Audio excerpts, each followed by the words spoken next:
कहानी की शुरुआत होती है 200 साल पहले रशिया के एक समुद्र के राजा सीजर से, जिसके हाथ में एक जादुई अंगूठी थी। एक दिन उसने अपने जासूस मेंढक को बुलाकर उस मछली के बारे में पूछा जिससे वो शादी करना चाहता था, पर तब उसे पता चला कि वो मछली उसके चंगुल से बचकर निकल गई थी। इसके बाद हम समुद्र किनारे रहने वाले एक लड़के को देखते हैं जिसका नाम था एमिलिया। वो अपने अंधे पिता के साथ रहता था जो कि एक लुहार का काम करते थे। एक दिन एमिलिया चुपके से निकलकर बर्फ में स्केटिंग करने जा रहा था, पर अचानक उसके पिता को उसके पैरों की आहट सुनाई दे गई। उन्होंने एमिलिया को बुलाकर देखा कि क्या वो उनकी मदद करने लायक बड़ा हो चुका है, तो एमिलिया ने काम से बचने के लिए छोटे होने का नाटक किया। इसके बाद एमिलिया लुढ़कते हुए नदी किनारे पहुंचा और मछली पकड़ने की कोशिश करने लगा, पर एक भी मछली हाथ नहीं लगी। तभी अचानक पानी में बवंडर आ गया और पानी की जोरदार लहर उस पर आ गिरी। तब एमिलिया ने देखा कि उसकी बाल्टी में एक बड़ी सी मछली अपने आप आ गिरी थी। अब वो खुशी खुशी घर पहुंचा और मछली पकाने की तैयारी करने लगा, लेकिन अचानक वो मछली बोलने लगी और उसने कहा कि अगर एमिलिया ने उसे जिंदा छोड़ दिया तो वो उसकी 3 इच्छाएं पूरी कर देगी। एमिलिया ने कहा कि वो शहर देखना चाहता है लेकिन चूल्हे से हटना नहीं चाहता। तभी अचानक मछली ने अपने जादू से एमिलिया को चूल्हे के साथ ही घर से निकाला और सीधा शहर की ओर ले गई। एमिलिया तो बेचारा डर के मारे चूल्हे से ही चिपका रहा और उसे देखकर आम लोग भी काफी घबरा गए। अब एमिलिया को बहुत ठंड लग रही थी, इसीलिए उसने अपनी दूसरी इच्छा मांगकर कहा कि वो चाहता है कि अभी के अभी गर्मियां शुरू हो जाएं। उसी पल सारी बर्फ पिघल गई और चारों ओर हरियाली छा गई। पूरी सड़क भी पानी से भर गई और जब एमिलिया जैसे तैसे बाहर निकला तो वो काफी निराश था, क्योंकि उसने 2 इच्छाएं यूं ही बेकार कर दी थी। तभी अचानक उसका सामना कुछ डाकुओं से हुआ। उन्हें एमिलिया के पास कोई कीमती चीज नहीं मिली तो वो उसकी बाल्टी ही उठाकर ले जाने लगे, पर एमिलिया किसी भी हालत में उस मछली को खो नहीं सकता था, इसीलिए वो बाल्टी छीनकर भाग निकला और उस मछली को नदी में फेंक दिया। लेकिन जल्द ही डाकुओं ने उसे फिर से बंदी बनाकर पेड़ से उल्टा लटका दिया। बाद में उसने नदी की ओर से एक लड़की को आते देखा।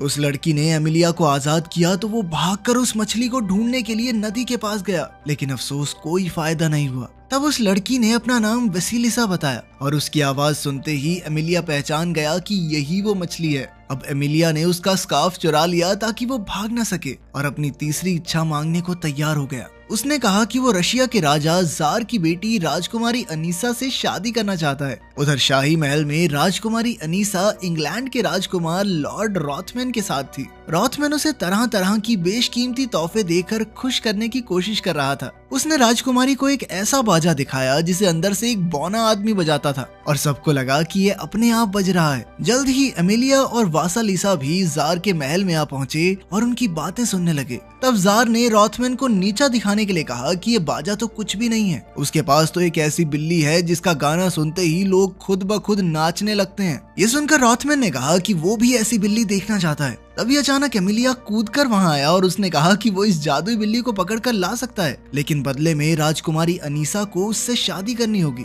ये सुनकर राजकुमारी हैरान रह गई, पर जार उसकी बहादुरी देखकर बहुत खुश हुआ और वो एमिलिया की शर्त मानने के लिए राजी हो गया। अब एमिलिया उस बिल्ली की खोज में निकल पड़ा, पर वासालिसा ने उसे समझाया कि उस बिल्ली को पकड़ना इतना आसान नहीं होगा। जब भी उसे कोई इंसान मिलता है तो बिल्ली उसे अपनी पसंद का गाना चुनने को कहती है। अगर वो बिल्ली दुख भरा गाना गाती है तो वो आदमी वहीं रो रो कर मर जाता है, और अगर बिल्ली खुशी वाला गाना गाती है तो आदमी अपने आप नाचने लगता है और तब तक नाचता रहता है जब तक उसकी मौत ना हो जाए। लेकिन एमिलिया फिर भी पीछे नहीं हटा और जल्द ही वासालिसा के साथ घने जंगल में पहुंचा। आखिरकार वो काफी मुश्किल रास्ते पार करते हुए उस बिल्ली तक आ पहुंचा। बिल्ली ने उसे गाना चुनने को कहा तो एमिलिया ने दुख भरा गाना चुना। जब बिल्ली ने गाना गाया तो अचानक एमिलिया भी उसके साथ गाना गाने लगा, क्योंकि ये वही गाना था जो बचपन में उसकी माँ उसे सुनाया करती थी। जब बिल्ली ने देखा कि एमिलिया को इस गाने से कोई फर्क नहीं पड़ा तो वो रोने लगी और अंत में एमिलिया के साथ चलने को तैयार हो गई। वहीं दूसरी ओर वासालिसा को सीजर का जासूस मेंढक मिला।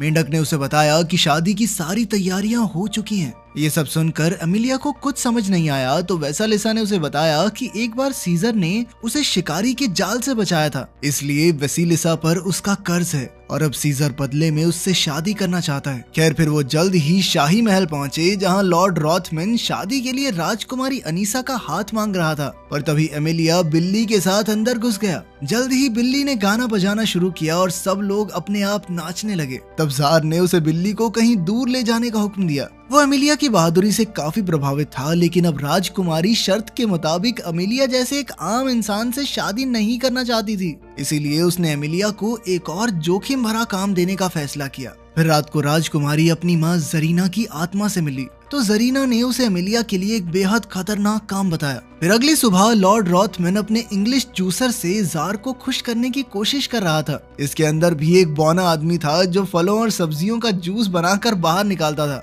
और इस अनोखे जूसर को देखकर जार तो काफी हैरान था। और तभी अनीसा ने वहां आकर अपनी अगली शर्त रखी। उसने कहा कि उसे एक जादुई कपड़ा चाहिए जिसे टेबल पर रखते ही कोई भी खाने की चीज उसी वक्त हाजिर हो जाए। फिर जार ने एमिलिया को बुलाकर उसे एक कपड़ा ढूंढने का जिम्मा सौंपा। जल्द ही एमिलिया और वेसिलिसा इस कपड़े की तलाश में निकल पड़े। तब रास्ते में वेसिलिसा ने उसे बताया कि ये जादुई कपड़ा 2 भाइयों के पास है। फिर कुछ देर बाद वो एक छोटी सी झोंपड़ी पर रुके और वहाँ रहने वाले बाबा से थोड़ा खाना मांगा। तब बाबा ने उन्हें थोड़ा सा खाना देते हुए कहा कि इस बार फसल अच्छी नहीं हुई, इसलिए उसके पास खाने के लिए ज्यादा कुछ नहीं है। ये सुनकर एमिलिया को बहुत बुरा लगा, पर वेसिलिसा ने बाबा और उसकी पत्नी की वफादारी की तारीफ करते हुए कहा कि वो दोनों एकदम सुई और धागे की तरह हैं, जो एक दूसरे को पूरा करते हैं। इसके बाद काफी देर चलने पर वो पत्थरों के शहर में पहुंचे, जहाँ 2 आदमी लगातार खाते ही जा रहे थे। वो दोनों इस तरह खा खा कर जिंदगी से तंग आ चुके थे और चाहते थे कि काश कोई आकर ये कपड़ा ले जाए। तब एमिलिया ने उनके पास जाकर कपड़ा चुराने की कोशिश की, पर दोनों भाइयों ने उस पर नारियल फेंककर उसे बेहोश कर दिया। फिर वेसिलिसा ने जाकर उनसे पानी मांगा,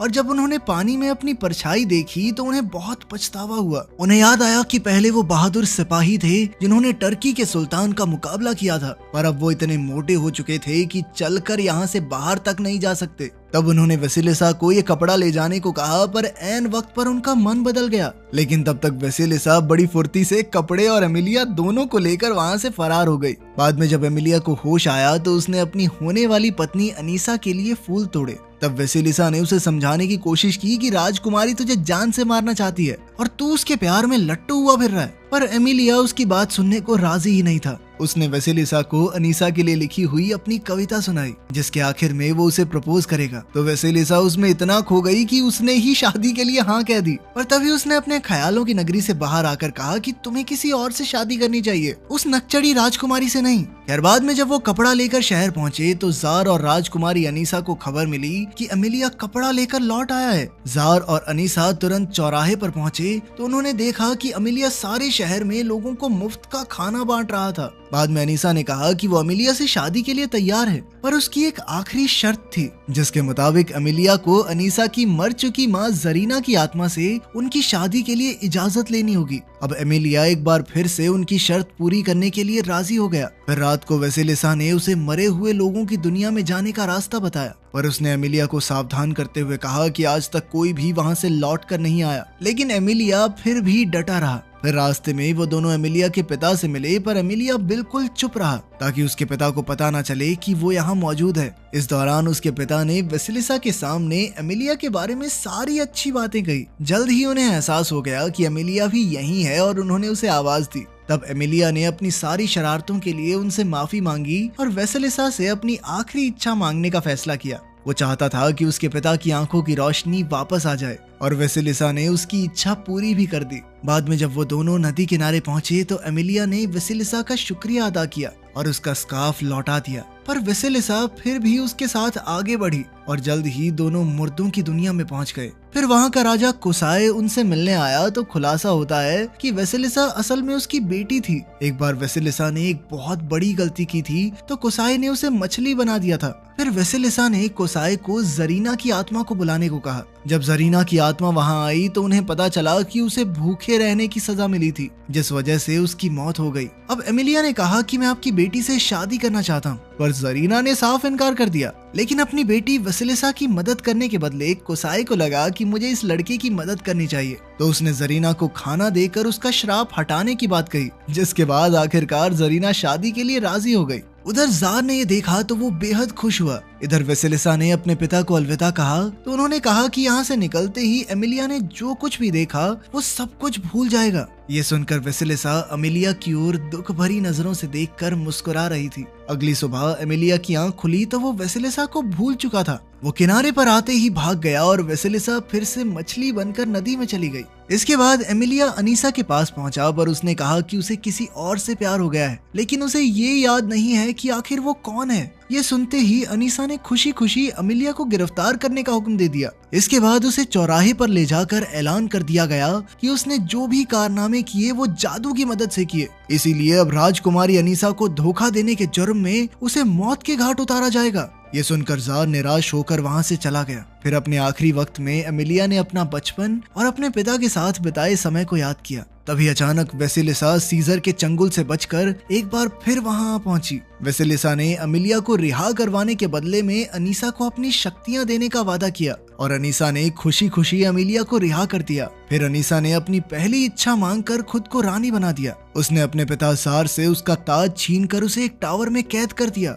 अब अनीसा की दूसरी इच्छा थी कि वो इंग्लैंड के राजा की पत्नी बने। तभी इंग्लैंड के राजदूत उसके लिए शादी का प्रस्ताव लेकर आ पहुंचे। उधर एमिलिया अपने घर जाकर उस इंसान को याद करने की कोशिश कर रहा था जिससे उसे प्यार हुआ है। तभी अचानक उसके पिता ने सुई और धागे की बात की, जिसे सुनते ही हमारे हीरो के दिमाग की बत्ती जल उठी और उसे एहसास हो गया कि वेसिलिसा से ही प्यार करता है वो, और उसे वेसिलिसा के साथ बिताए हुए समय के बारे में सब कुछ याद आ गया। अब वो तुरंत शहर की ओर निकल पड़ा तो उसके पिता और 2 भाई भी उसके साथ आ गए। फिर उन चारों ने मिलकर महल का दरवाजा तोड़ डाला और एमिलिया वेसिलिसा को ढूंढने लगा। वेसिलिसा को यकीन नहीं हुआ कि एमिलिया उसे पहचानता है, लेकिन तभी अनीसा बीच में आ गई। उसने कहा कि वो वेसिलिसा की तरह जादूगरनी बनना चाहती है, पर वेसिलिसा ने उसकी तीसरी इच्छा समझकर उसे पूरा कर दिया और तभी अचानक वो भी एक मछली बन गई। और तब उसे एहसास हुआ कि अब उसकी शक्तियाँ किसी काम की नहीं, क्योंकि वो सिर्फ दूसरों की इच्छाएं पूरी कर सकती है। फिर अनीसा ने अपने एक नौकर को बुलाकर कहा कि वो विश मांगे